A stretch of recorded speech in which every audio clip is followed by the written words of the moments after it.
Episode 63. I feel like I'm forgetting something.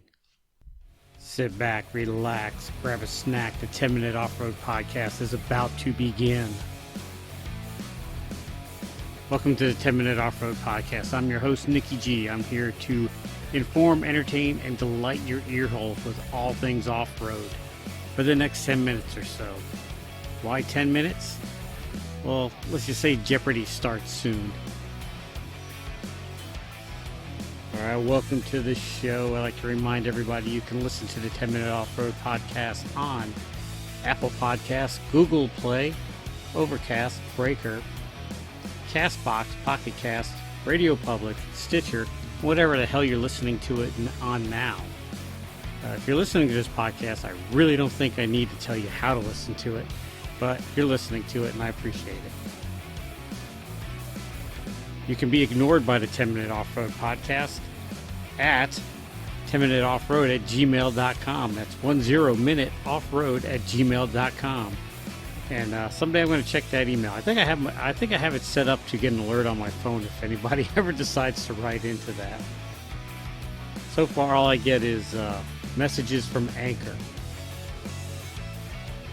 Feel free to leave a comment at the email or contact us on any of our many media platforms that I ignore as well, such as Instagram, Twitter, Facebook, and YouTube, but never TikTok. TikTok just really bites. I think TikTok reduces just about everybody's intelligence level down to just a little bit, which I think is the Chinese goal in that. Alright, so I haven't been on the air in a while, and I gotta tell you, I've been pretty slack, and I apologize. I recorded 2 episodes, and I lost them. I don't know where they are. They're not on my computer at home. They're not on my computer at work. I remember editing it, and I have a file with their names on it, but I just don't have no file. So we're starting from scratch. Alright, so a couple of weeks ago, I went to the Toledo Jeepfest, and I gotta tell you, I had a ball. Met a few people up there, and met a couple of people that I've only talked to through Facebook and social media, and finally got to meet them face to face. I gotta tell you, it was great. I enjoyed it. Made some new friends. Got yelled at by quite a few people. Apparently, when you stick a microphone in somebody's face and say, "Hey, can I ask you a few questions?" They kind of get offended. Here in the South, I do it all the time. I've never had a problem. Up in Ohio, yeah, a few people really got angry at me. And if I'm sure you're not listening to this podcast because you don't seem like Jeep people. I think you were just at a festival. But I don't hold you fault for it. It is what it is. Life rolls on. We had a few things to say about Toledo Jeepfest. It was fun. They had a parade of Jeeps, or anybody could enter their Jeep in a parade. I think you had to pay an entrance fee that went to a charity, I'd like to say. I'd hate to think somebody was making money off this. But they had 1,400 Jeeps in a parade. It took almost 2 hours for this parade to go through. Towards the end, I was kind of getting bored. But yeah, it was very interesting to see some of the show rigs and some of just everyday, ordinary people. And tell you, there's some daily driver beaters. There were some nice rigs that just pristine. All kinds of Jeeps, Cherokees, Liberties, the new Cherokees, just the Gladiators, a few forward controls, and some agricultural Jeeps I didn't even know existed. But yeah, they were there. It was very interesting. See all that. Tons of vendors and tons of deals. A lot of it was Wrangler orientated. There was a lack of overlanding stuff. It was a lot of any bolt-on item you can get for a Wrangler was there. Not much for XJs, and not a whole lot of like universal supplies and stuff. But I got a feeling there'll be more of that. Now for the bad part of it. Long lines. Lines to go to the bathroom. Lines to go to use a porta potty were a mile and a half long. Thank God Nikki G knows how to find a dark corner. And the food situation. They had a couple of food trucks. Lines for the food trucks were outrageous. Local restaurants, lines were outrageous. So it's probably best to eat before you get there and get food.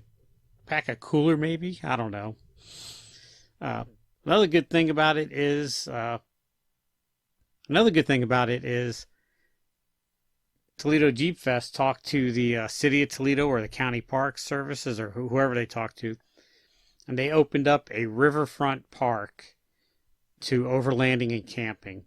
Now there are still people using the park for day stuff like walking their dogs and walking through the park and just having picnics or whatever, but they set off an area of the park for overlanders and they let people tent camp in the park, which was, well, it kind of looked like a homeless. For a minute, Toledo almost looked like San Francisco. But I took a minute to stroll through, and of course there wasn't anybody in the tent camp places. They were all out at the Jeep Fest. But the overlanders were there, still with their rigs. And so I strolled through and asked them a few questions. And this was all impromptu. I wasn't gonna do any recording or anything, but I just decided to just ask them a few questions. I was already asking people questions about the Jeep Talk Show. I was already recording audio for the Jeep Talk Show, and so I decided to just get in a few clips for my podcast. I should have did more for it, but it is what it is. So I decided to ask these guys what's one item they forgot that they'll never forget again. And it was very interesting. When you're overlanding, what's one thing you forgot that you'll never forget again? Having extra water. I gotta tell you, water is one thing I have not forgotten. I always have way more bottled water than I need. Plus I carry a 2-gallon can of water for like putting out fires or potable water in case I need to wash something. And I always carry a Sawyer Squeeze water purifier, so it's always in my Jeep. So even if I forget water, I can still have access to water. So how many times when we're out camping do we cross a creek or a stream or a river or even a pond? Fire making. Fire making? Yeah. Just rub two sticks together. I can do that. I can do a bow drill. I could hardly do it with a torch. Really?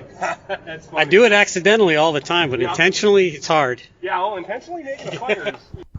Fire making is another thing that I always have quite a bit of. I have quite a few lighters and a ferro rod, and I even have a propane torch. That's what I use most of the time.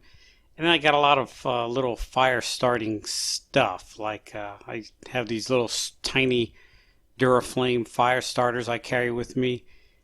And sometimes I even go to the old cotton balls and Vaseline to help get fire started. But yeah, I can't imagine being out in the woods and not have a way to start fire. I don't know what I would do. I think as long as my Jeep ran, I think I would just go home.